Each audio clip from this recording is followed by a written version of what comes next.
జై వీరబ్రహ్మ జై గోవిందమాంబ జై. నేను మీ కృష్ణమాచార్య శ్రీ బ్రహ్మపదం. ప్రాచీన సంఖ్య మరియు గవ ప్రశ్నని క్రోడీకరించుకొని గోచార పరిస్థితులను కూడా సమన్వయం చేసుకుని 2026 సంవత్సరం మార్చి మాసం మీనరాశి వారి యొక్క రాశిఫలం.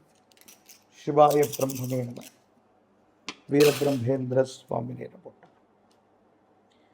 ఒకవైపు తీక్షణమైనటువంటి ఏలినాటి శని ఫలితం నడుస్తూ ఉన్నా కూడా ఎందుకో తెలియదు, గవ్వ ప్రశ్నను అనుసరించి మీనరాశి వారి యొక్క రాశిఫలం చాలా అనుకూలవంతంగా ఉండబోతుంది.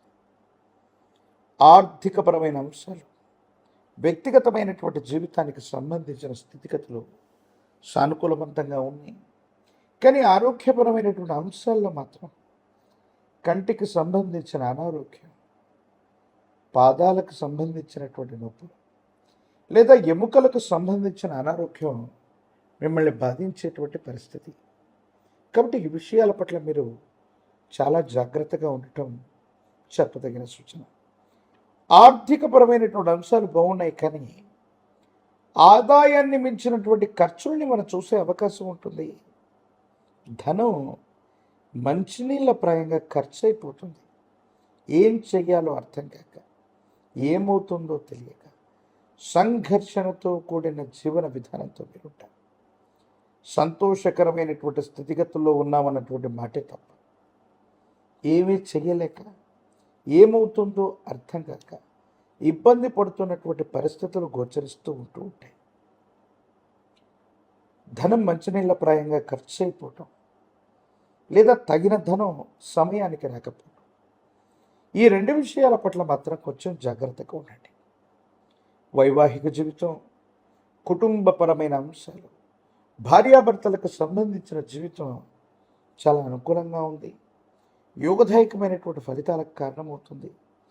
అనుకూలవంతమైనటువంటి స్థితిగతుల్లో జీవితం ఉండేటువంటి అవకాశం ఉంది. కాబట్టి ఈ విషయంలో మీరు చాలా సంతోషంగా ఉండే అవకాశం ఉంది. వివాహం కానటువంటి వాళ్ళకి యోగదాయకమైన ఫలితం. కానీ రహస్యమైనటువంటి మిత్రుడు, జీవిత భాగస్వామికి తెలియకుండా మీరు చేసేటువంటి కొన్ని రహస్యమైనటువంటి పనులు భార్యాభర్తల మధ్య అభిప్రాయ భేదాలకి కారణమయ్యే అవకాశం. ఒక ముఖ్యమైనటువంటి విషయంలో మీ గత జీవితానికి సంబంధించిన వ్యక్తులు, చిన్ననాటి స్నేహితులు లేదా కొన్ని విషయాల్లో కొంతమంది వ్యక్తులు మళ్ళీ మిమ్మల్ని కలవటం, మిమ్మల్ని పలకరించటం, వివాహ జీవితానికి సంబంధించిన విషయంలో చాలా రకాలైనటువంటి ఇబ్బందులకు కారణమయ్యే అవకాశం. ఏది ఏమైనప్పటికీ కూడా భార్యాభర్తలకు సంబంధించిన అన్యోన్యతకు సంబంధించినటువంటి విషయాల పట్ల మీరు చాలా జాగ్రత్తగా ఉండటం చెప్పదగినటువంటి సూచన. ఆదాయ మార్గాలు పెంచుకోవడానికి మాసాంతరంలో మీరు చేసే ప్రయత్నాలు లాభిస్తాయి. వృత్తి వ్యాపార సంబంధమైనటువంటి విషయాల్లో కూడా అనుకూలత ఏర్పడే అవకాశం ఉంటుంది. మిమ్మల్ని మీరు నిరూపించుకోవడానికి మీరు చేసే ప్రయత్నం, ఆర్థికపరమైనటువంటి పరిపుష్టి కోసం మీరు చేసే ప్రయత్నాలు సఫలీకృతమవుతాయి, అనుకూలవంతమవుతాయి, యోగదాయకమైనటువంటి ఫలితాలకి కారణమయ్యేటువంటి అవకాశం ఉంటుంది. కాబట్టి అంతా బాగుంటుంది, సానుకూలవంతంగా ఉంటుంది.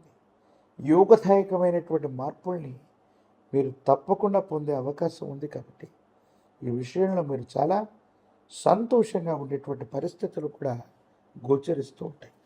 కానీ కొన్ని విషయాల్లో తొందరపాటు చర్యలు, వేగవంతంగా నిర్ణయం తీసుకోవాలన్న తపన చేత అనుకూలవంతమైనటువంటి అంశాలను కూడా మీకు మీరుగా ప్రతికూలం చేసుకునే అవకాశం ఉంది. కాబట్టి వీటి విషయంలో జాగ్రత్తగా ఉండండి. ఆదాయానికి మించినటువంటి ఖర్చులు సూచిస్తోంది. కాబట్టి ధనాన్ని ఖర్చు పెట్టే అంశాలు, ఎందుకు ఖర్చు పెట్టాలి, ఏ విధంగా ఖర్చు పెట్టాలో తెలుసుకోండి. మీ యొక్క ప్రతిష్టల్ని, మీ కీర్తి ప్రతిష్టల్ని ఇబ్బంది కలిగించడానికి కానీ కొంతమంది వ్యక్తులు ప్రయత్నం చేస్తూ ఉంటారు. నరఘోష, నరదిష్టి, నరపీడలు కూడా అధికంగా ఉంటూ ఉంటాయి. ఈ రాశిలో ఉన్నటువంటి రాజకీయ నాయకులకి యుగదాయకమైనటువంటి కాలం. విద్యార్థులకి చాలా అనుకూలవంతమైనటువంటి పరిస్థితులు గోచరిస్తున్నాయి. మంచి ఉత్తీర్ణతని సాధించగలుగుతుంటారు. నిరుద్యోగులకి ఉద్యోగ కాలం, వివాహం కానటువంటి వాళ్ళకి కళ్యాణ యోగం కనపడుతూ ఉంటుంది. శనివారం పూట లేదా మంగళవారం పూట మీ సమీప ప్రాంగణంలో హనుమంతుడు ఆంజనేయ స్వామి వారి యొక్క ఆలయ ప్రాంగణానికి వెళ్ళి కదలి ఫలాలు, అరటి పళ్ళతో హనుమంతుల వారికి కదలి అర్చనను చేయించగలిగితే ఎన్నో ప్రతిబంధకాలు తొలగిపోతాయి, సానుకూలవంతమైన ఫలితాలు వస్తాయి, ఇబ్బందుల నుండి బయటపడగలిగినటువంటి పరిస్థితులు గోచరిస్తూ ఉంటాయి. ఒక పంచముఖి రుద్రాక్షని, మహాకాలభైరవ వృక్షని మెడలో ధరింప చేసుకున్న తంత్రమాల చూర్ణంతో గనక అనునిత్యం స్నానాన్ని చేస్తున్న ఎన్నో ప్రతికూలతలు తొలగిపోయి అనుకూలవంతమైనటువంటి ఫలితాలు వచ్చేటువంటి అవకాశం కూడా కనపడుతుంది. మరిన్ని వీడియోలు చూడటానికి గాను మన ఛానల్ని లైక్ చేయండి, షేర్ చేయండి, తప్పకుండా సబ్స్క్రైబ్ చేయండి.